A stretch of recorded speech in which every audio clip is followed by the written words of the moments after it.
Bueno, como suele ser habitual en todo este tipo de eventos, nos hemos comido el turno de preguntas, ¿vale? Pero, lógicamente, yo creo que queda oportunidad para todos los que habéis asistido aquí poder realizar alguna pregunta y a su vez en las redes sociales, toda la gente que está siguiendo el streaming y que está siguiendo el hashtag de InnoCity, tengan oportunidad al menos de realizar una pequeña pregunta. Entonces, a ver, a mí me gustaría, ya que hemos hablado de los 5 minutos, me gustaría si sois capaces en 140 caracteres, ¿vale? A ver si es posible, después de todo el tiempo que está, en 140 caracteres, decir un titular o una frase, una propuesta para Smart City de las ciudades. Entonces empezamos, Juan. O sea, iros pensando, no puede tener más de 140 caracteres. Y sencillamente una frase, una conclusión del día de hoy. Bueno, muy brevemente. Sí. Simplemente cambiemos la ciudad entre todos y para todos, ¿no? Esto es un proyecto colaborativo. Y sin todos los agentes involucrados en clara conexión y en clara armonía, bueno, no se pueden lograr los objetivos en beneficio del procomún, ¿no? Que es lo que buscamos, yo creo. Y además la coyuntura actual se presta mucho a ello. Es decir, es muy necesario que tengamos éxito en este propósito. Yo diría ciudad viva, creadora, diversa, socialmente y digitalmente innovadora, construida por todos. Yo diría ciudades inteligentes como nuevas repúblicas de datos y espacios fértiles para la innovación. Y ahí queda. Es lo que pasa por hablar de último. Claro. Yo lo que creo es que vamos a vivir un cambio permanente y no va a servir nada más allá de unos meses. De manera que, más que pensar en la ciudad, creo que tenemos que pensar en nosotros, ver cómo nosotros vamos a ser capaces de vivir en un mundo permanentemente cambiante. Yo creo que este es el reto que tenemos todos.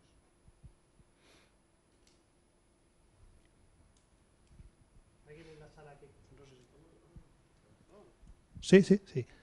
¿Alguien en la sala que quiere hacer una pregunta?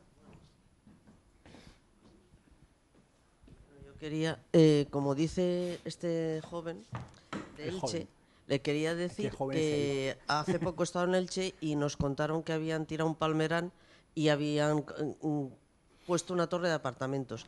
Desde el punto de vista de una ciudad inteligente con la colaboración ciudadana, ¿cómo se puede evitar que vuelva a pasar esto? Y eso se contrapone con las políticas municipales. ¿Hay alguna forma de una ciudad inteligente evitar que pasen cosas como esa? Joven. Bueno, gracias por lo de joven. Realmente nosotros trabajamos con Elche, pero no representamos al Ayuntamiento de Elche. Tampoco conozco esa noticia, pero es probable que se haya producido. Yo creo que hoy, más que grandes algaradas o manifestaciones o encuentros que son importantes porque hay espacios, digamos, para la comunicación y para la protesta, etcétera, etcétera, yo creo que hay una especie de diplomacia de baja intensidad que se va produciendo en determinados entornos digitales que al final lo que está generando son oportunidades de agenda en las ciudades, ¿no? Y metiendo en la agenda de la política y en la agenda de los medios de comunicación, etcétera, etcétera, determinadas realidades que creo que antes costaba más incorporar. Eso también puede... la democracia de la red social no necesariamente obedece a un principio de audiencia de transparencia total. Los cuerpos, digamos, ciudadanos no representan al total de la colectividad. Los usuarios no son todos los ciudadanos de una ciudad, digamos, o los habitantes de una ciudad. Pero sí que creo que de alguna manera las tecnologías se pueden utilizar para... hemos visto en Burgos hace unos días una realidad con muchos matices, posiblemente con muchos matices, pero de un cambio que se está produciendo, que se ha producido una determinada actuación municipal, ¿no? Yo creo que Juan, y hace un par de años cuando conocí este centro, recuerdo que era Elena, la invitamos nosotros a Alicante a un evento de ciudades inteligentes, nos contaba decisiones concretas, por ejemplo, como peatonalizar una calle, ¿no? Que es una decisión importante en el futuro de una ciudad y es una obra de infraestructura importante, ¿no? A lo mejor con los datos generados cerrando temporalmente una calle y los datos de consumo generados en tiempo real y luego agregados como información, etcétera, etcétera, podemos demostrarle a una determinada comunidad de comerciantes que impulsa un proyecto que quiere de su ayuntamiento, un proyecto de peatonalización que no tiene mucho sentido, porque realmente no incrementa las ventas en una ciudad, ¿no? No quiero comerme tampoco el tiempo, ¿no? Si me permites, en 150 caracteres completar, aunque no soy joven y no soy de Elche, un elemento que va en el sentido de la visión que mía es de la ciudad viva, la Living City, como expresión de la Smart City humana, con la pregunta que ha hecho. Y los invito a leer un número especial de marzo de la revista Science, que fue dedicada a la inteligencia, justamente. Yo pienso que más que la ciudad inteligente es la ciudad viva, la ciudad astuta, la ciudad socialmente, digitalmente innovadora que debe estar al frente. Y en la revista Science había un artículo muy interesante que yo he tomado como un lema, diciendo que el hecho de ser inteligente no exenta de poder ser estúpido.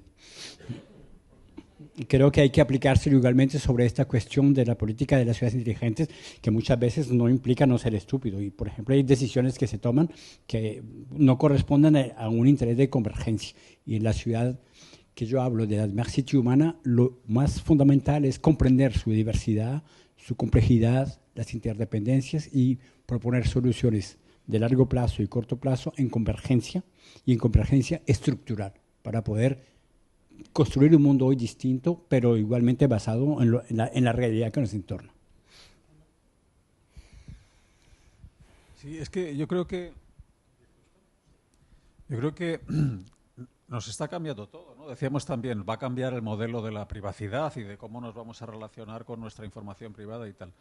Pero es que el tema de las redes sociales también tiene una importancia fundamentalísima, porque da la sensación de que vamos a tener una democracia más participativa, pero al mismo tiempo vamos a tener una democracia más inconsistente, en el sentido de que, sobre todo, va a opinar todo el mundo, ¿no? A mí me hace mucha gracia nuestro presidente del gobierno cuando dice, bueno, esto se arregla con sentido común. Oiga, es que si fuéramos así no habríamos inventado la mecánica cuántica, que es la que nos permite tener los smartphones hoy día, ¿eh? O sea, no es sentido común, hay que conocer las cosas, como dice Carlos, hay que tener un conocimiento. Y por consiguiente, el primero que opina y dice la primera cosa que se le ocurre no necesariamente está diciendo lo mejor para el conjunto de la comunidad. Y además hay un fenómeno del plazo. Hay cosas que son evidentes para el corto plazo, pero que son terroríficas para el largo plazo. Y decidir sobre qué es lo que debe primar, si el corto plazo o el largo plazo, normalmente no es un tema de sentido común ni es un tema que se pueda elegir democráticamente. Ahora, las redes sociales son una realidad, igual que es una realidad que estamos perdiendo la privacidad y no lo podemos negar. Nos tenemos que acostumbrar a ellos y tenemos que encontrar el modelo de funcionar en ese nuevo esquema. Yo quería comentar un concepto de Smart City. Nosotros venimos de una empresa que nos dedicamos a recuperar servicios medioambientales, lo que denominamos el capital natural de una ciudad.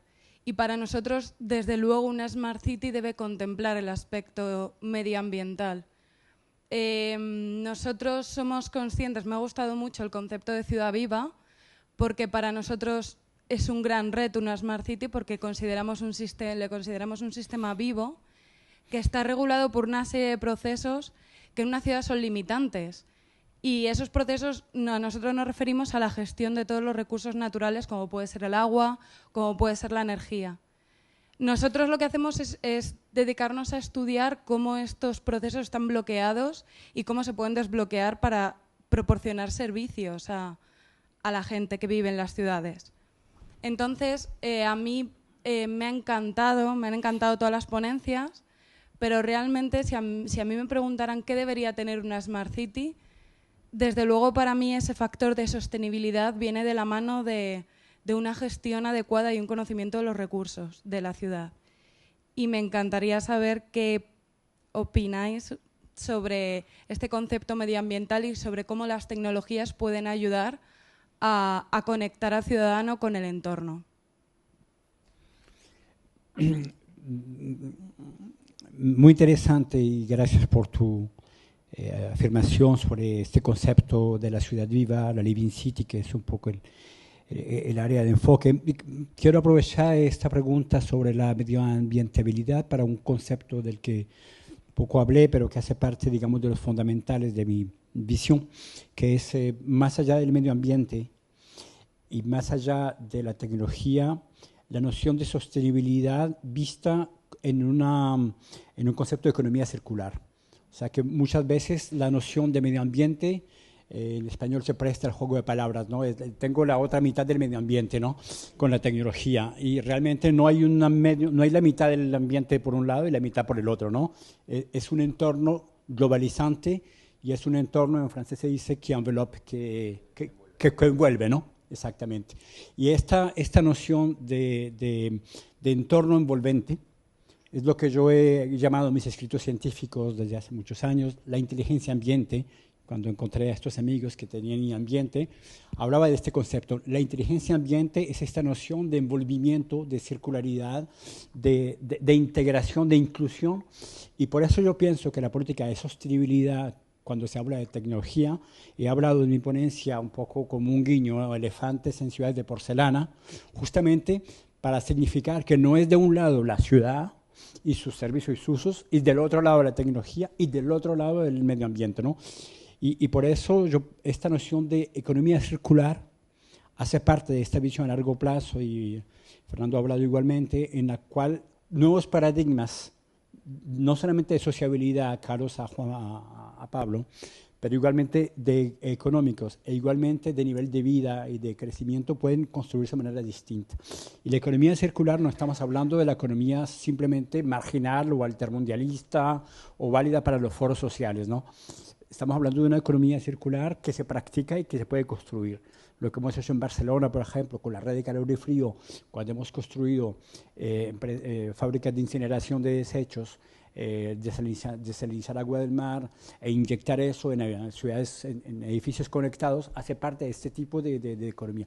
Yo pienso que la circularidad es un concepto importante. Los amigos de Quito hablan del buen vivir, ¿no? Pienso que es algo que en este periodo de nuestra crisis occidental es importante retomarla. Y cuando salimos del eurocentrismo y que vamos a otras partes del mundo, es a veces bastante flagrante, ¿no? Yo absolutamente por hacerte un matiz, estoy totalmente de acuerdo. De hecho, en mi presentación he hablado probablemente del ciclo integral.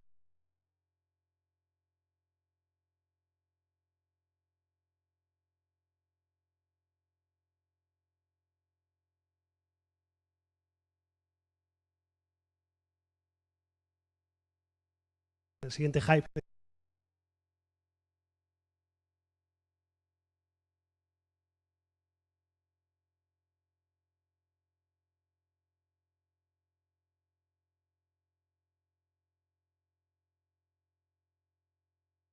Si viven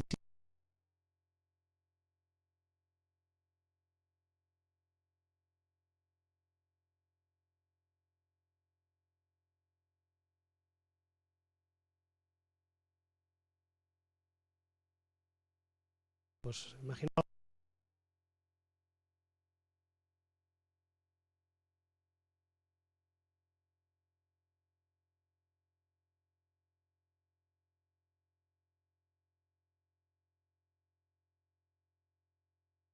va a ser los 5.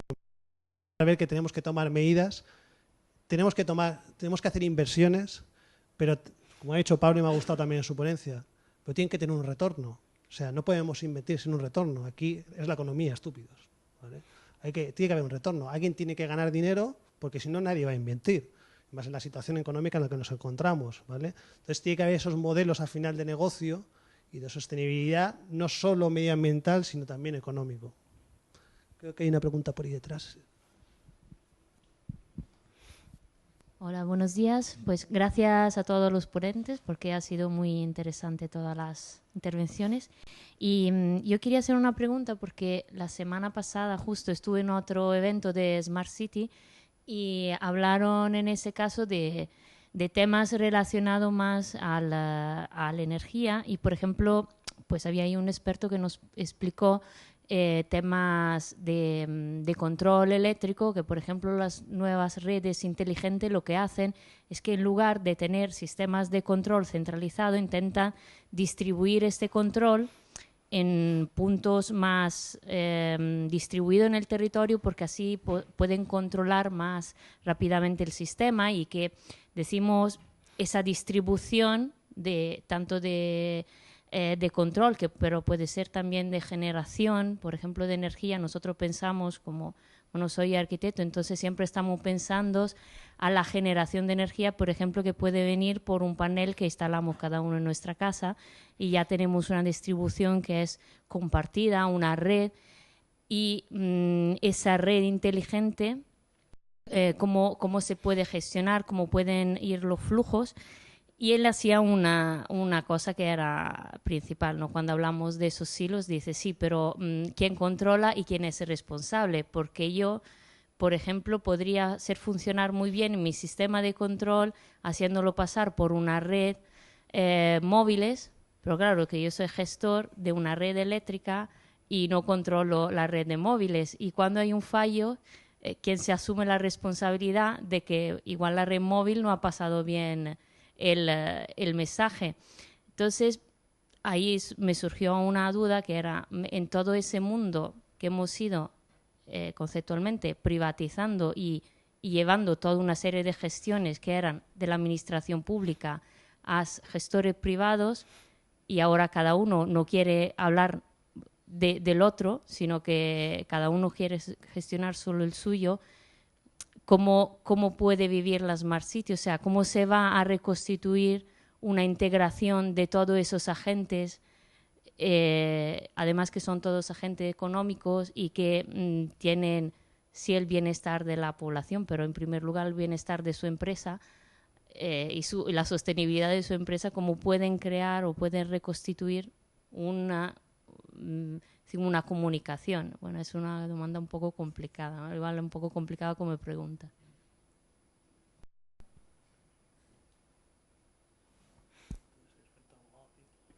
El único no ingeniero va a intentar responder a la pregunta, me parece. Es que las barreras son muchas veces legales más que técnicas, ¿no? Bueno, exactamente.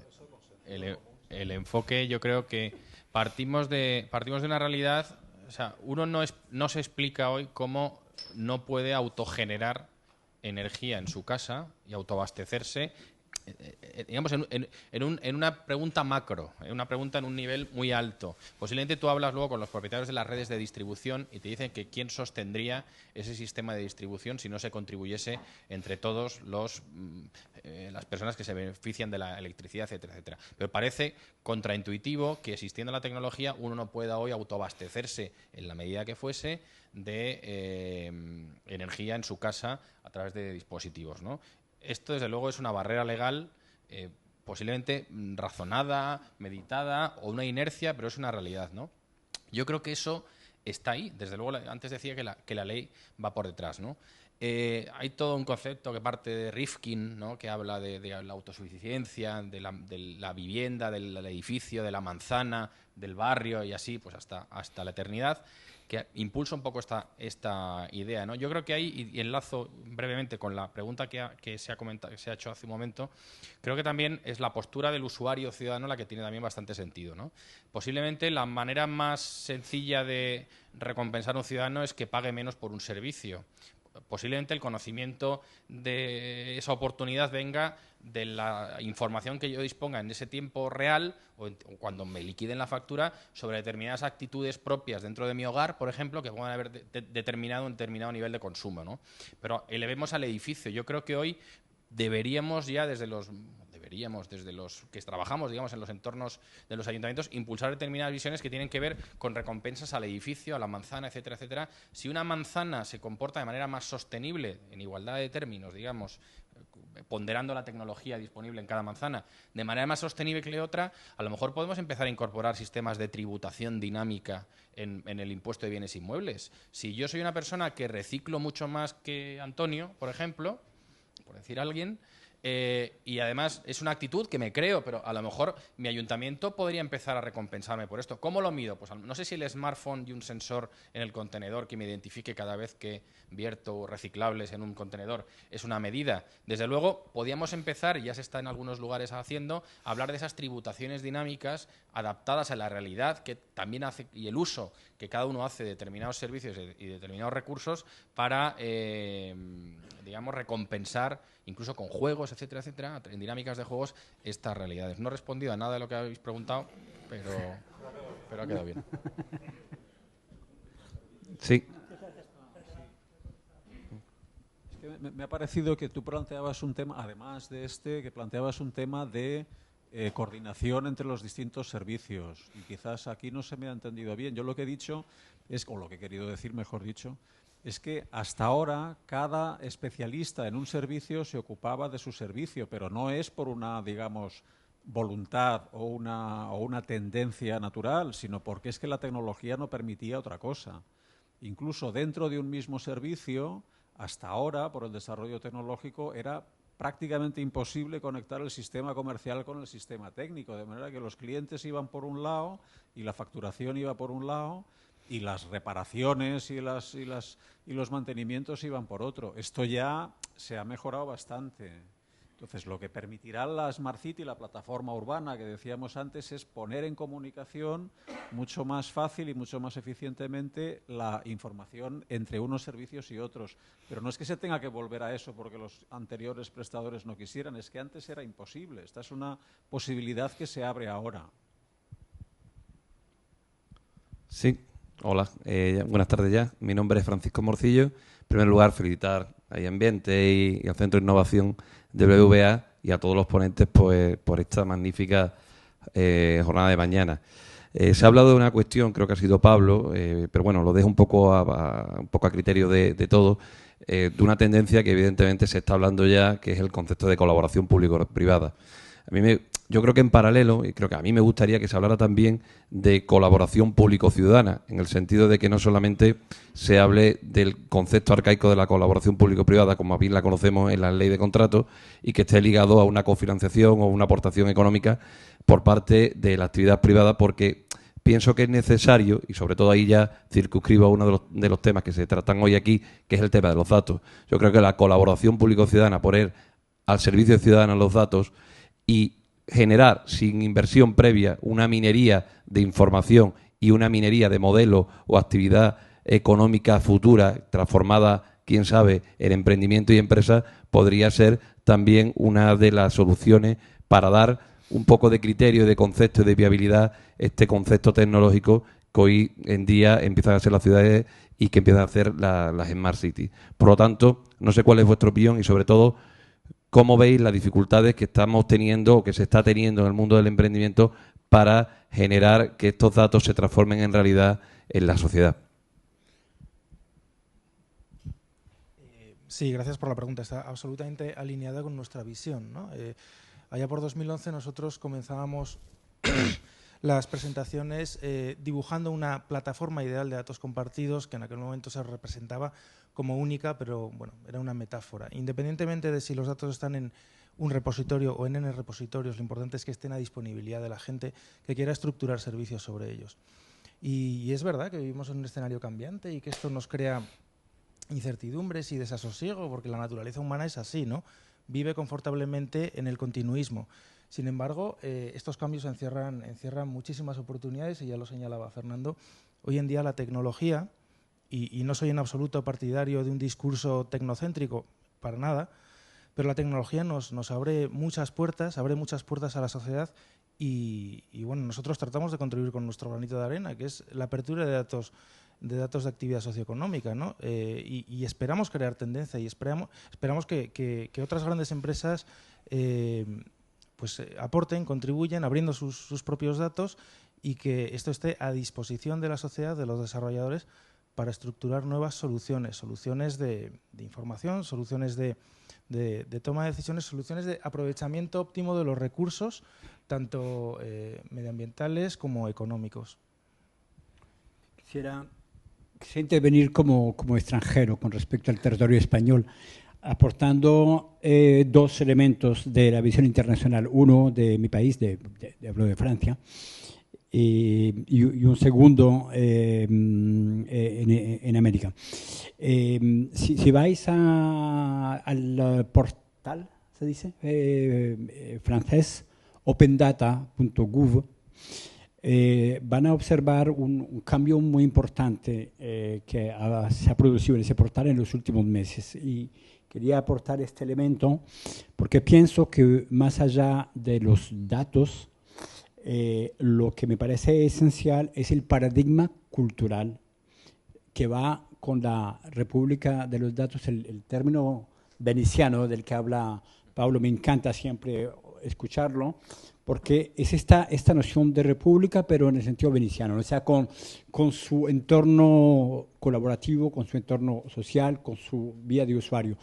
Y el gobierno francés ha desarrollado, bajo el impulso del primer ministro, una política bastante audaciosa de desarrollo de un portal nacional que se llama opendata.gouv, buscando compartir un paradigma cultural en el cual se cree un reflejo, permitiendo no solamente acceder a los datos, sino para crear usos y servicios que utilicen los datos.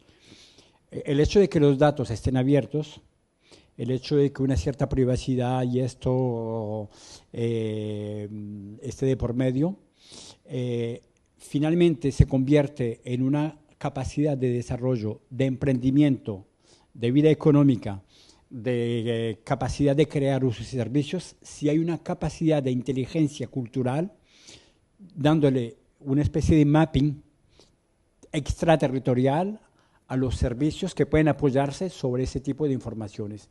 Y hemos visto cosas extraordinarias en estos últimos tiempos, porque nada más que, por ejemplo, los servicios de transporte urbano de París, hay aplicaciones de muy alto nivel utilizadas por mucha gente, por ejemplo, una que se llama El Hombre Tranquilo, que han sido utilizadas hoy en día masivamente y que vienen simplemente de la capacidad de creadores de servicios a mezclar datos de naturaleza distinta que han sido liberados. O sea, no es porque se libera una jungla de datos que se crean las aplicaciones, es porque hay usos y servicios nuevos que van a buscar en esa jungla de datos para que sean servicios mucho más interesantes. Y eso va con un segundo aspecto, que es la democratización y la masificación de la programación y de la codificación como manera de democratizar el acceso a la República de Datos. Si el paradigma cultural se desarrolla y si se tiene esos datos, si no hay una masificación de la codificación y de la programación, seguirá siendo un entorno de élite, un entorno de emprendimiento restringido.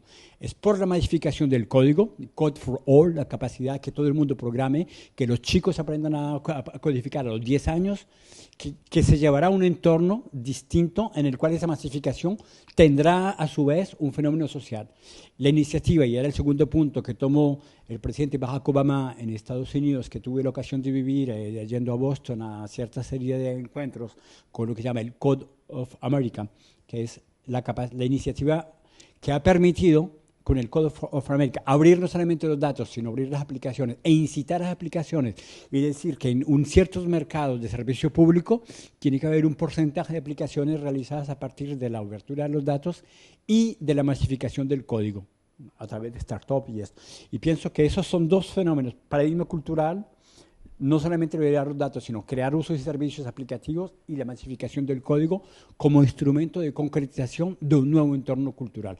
Y ese crecimiento constituye, a nivel de emprendimiento y de creación de economía y crecimiento de empresa, los que yo llamo los territorios aumentados, que habla Pablo en su hipersociabilidad urbana con los DigiCen y esto. Yo, por hacer un apunte más, no lo quería decir cuando estaba hablando de Big Data.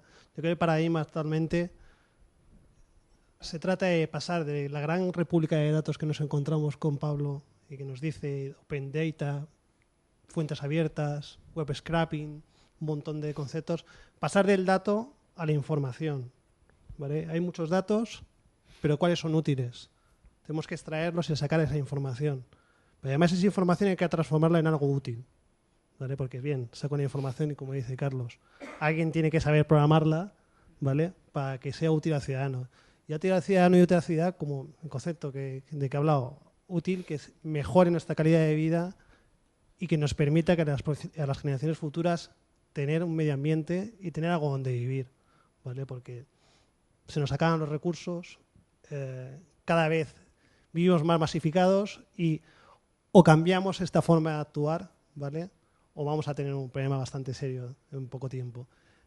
Una cuestión práctica, por tiempo, 2 preguntas más, ¿vale? Creo que ya sé que mucha gente quiere intervenir cuando se empieza el debate, pero por tiempo, digamos tal, vamos a hacer 2 preguntas y quien quiera hacer otra pregunta después de estas 2, pues les invito cuando termine el acto a contactar con los ponentes.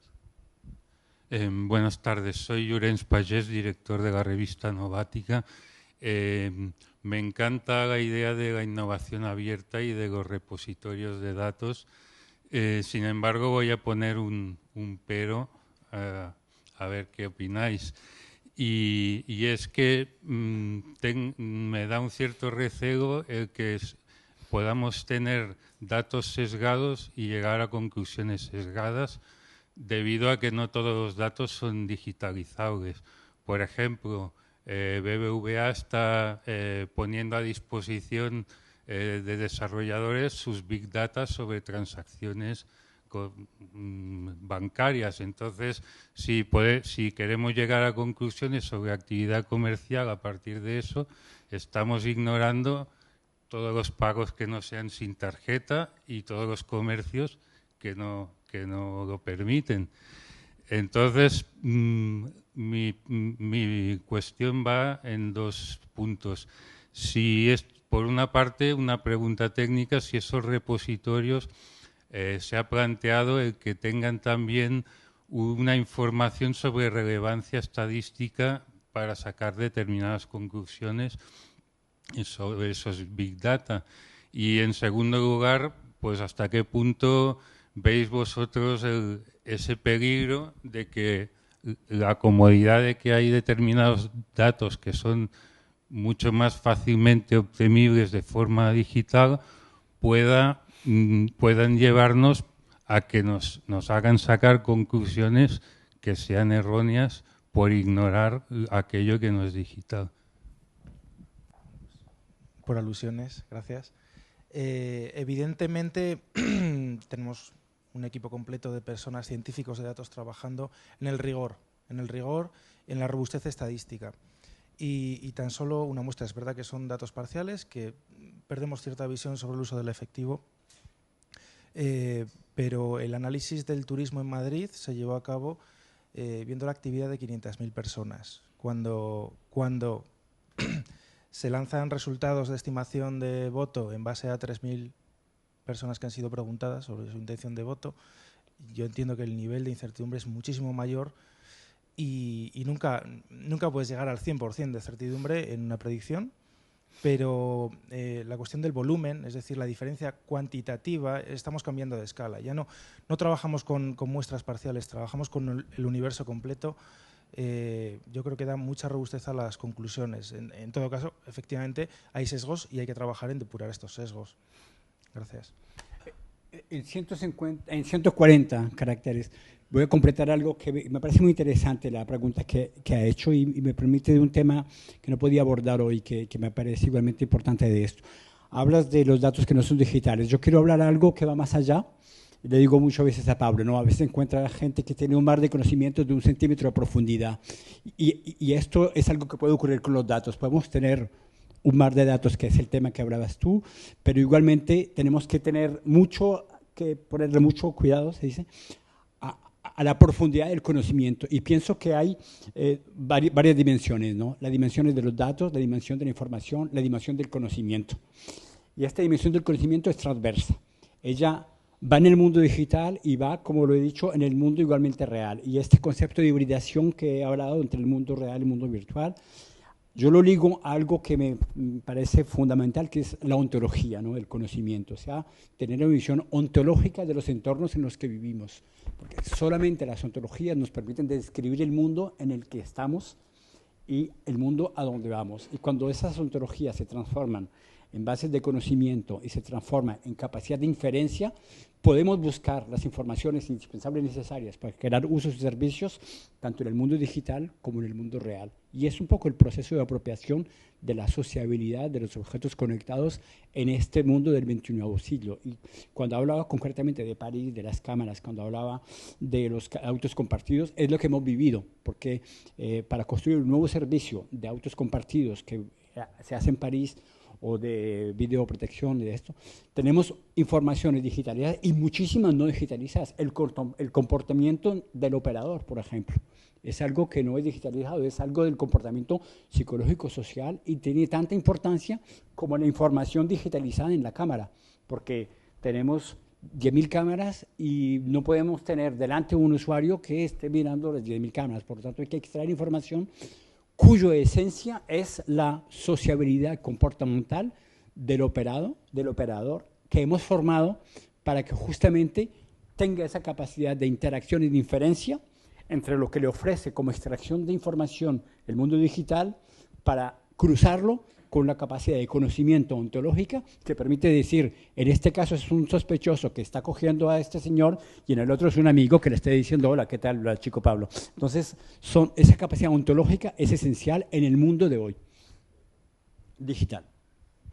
Yo tan solo por hacer un apunte también lo que ha dicho Juan, fui otra vez a una conferencia hace un tiempo y desde hace muchos años se hacen inversiones multimillonarias en publicidad en televisión en base a unos medidores de audiencia de 3.000 familias. ¿Vale? Veamos el sesgo estadístico que llevamos en los últimos años. Imaginaos el paradigma que se están planteando ahora todos los mass media a la hora de medición en las redes sociales, precisamente para saber si esos 3.000 familias han estado invirtiendo en publicidad durante muchísimos años en un sesgo bastante importante. Y se están dando cuenta de que probablemente sí. ¿Vale? Yo, por cerrar un poco, lo siento, pero nos hemos comido la media hora que teníamos de apertura. Dar gracias al Centro de Innovación de BBVA por acogernos, dar gracias a iAmbiente por la convocatoria y, sobre todo, dar gracias a los estupendos ponentes que yo creo que han cumplido las expectativas. Muchas gracias a todos los que han acudido y a los del streaming.